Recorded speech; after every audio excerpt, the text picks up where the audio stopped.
Assalamualaikum warahmatullahi wabarakatuh dan salam sejahtera. Saya Sharifah Marwah binti Said Fahmi Afendi dan saya Muhammad Imtiaz Fakrullah bin Anwar selaku kru TV PSS Azanuji SMK Putrajaya Presiden 92. Hari ini kami berada di Dewan Baiduri, Menara Petra untuk membuat liputan mengenai Majlis Sambutan Anugerah Hal Ehwal Murid dan Kokurikulum tahun 2025. Program ini berlangsung dari jam 8 pagi sehingga jam 1 tengah hari.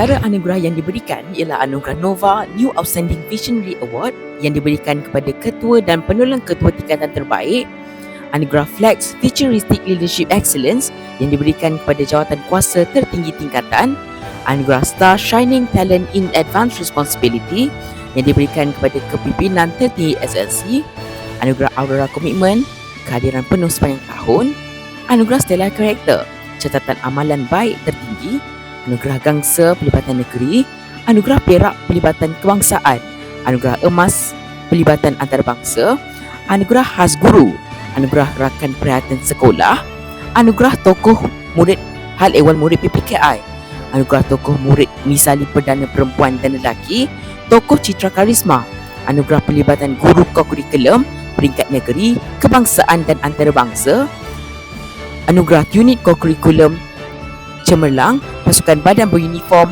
Kelab dan Persatuan, Sukan dan Permainan, Kokurikulum PPKI dan Anugerah Tokoh Guru. Kembali lagi bersama saya Muhammad Imtiaz Fakrullah bin Anwar selaku kru TV PSS Azanuji SMK Putrajaya Presiden 92. Jadi sekarang saya bersama dengan Yang Berbahagia Datuk Ahmad Faizal bin Abdul Karim, Presiden Persatuan Bola Sepak Putrajaya. Jadi apa khabar Datuk? Sihat? Alhamdulillah sihat. Ya Datuk. Terima kasih jemput saya. Sama-sama. Soalan pertama Datuk, pada pandangan Datuk, apa ciri-ciri yang perlu ada dalam seorang murid yang ingin cemerlang dalam akademik dan kokurikulum? Okey.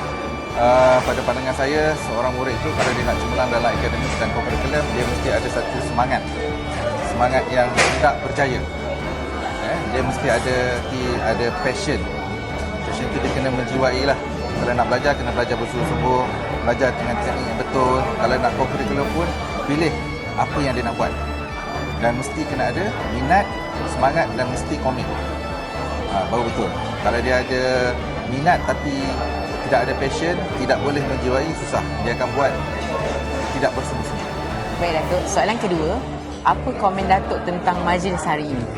Majlis hari ini pada pandangan saya cukup baik sebab majlis hari ini bukan saja untuk memberi penghargaan tetapi juga mengiktiraf pelajar-pelajar yang cemerlang dalam kurikulum dan juga kokurikulum. Itu penting supaya ini dapat memberi satu semangat kepada bukan saja kepada dia tetapi juga kepada yang lain-lain yang tidak dapat anugerah kecemerlangan. Diorang pun akan berusaha ke arah itu. Dia nak capai juga macam mana kawan-kawan dia, sahabat-sahabat dia dapat anugerah pada hari ini. Tahniah.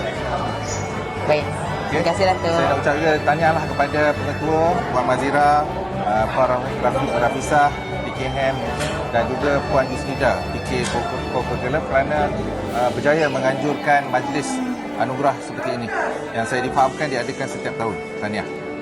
Terima kasih Datuk. Okay. Sekian daripada kami, saya Sharifah Marwah binti Said Fahmi Afendi dan saya Muhammad Imtiaz Fakrullah bin Anwar selaku kru TV PSS Azanuji SMK Putrajaya Presiden 92. Berjumpa lagi kita di video akan datang. Bye-bye.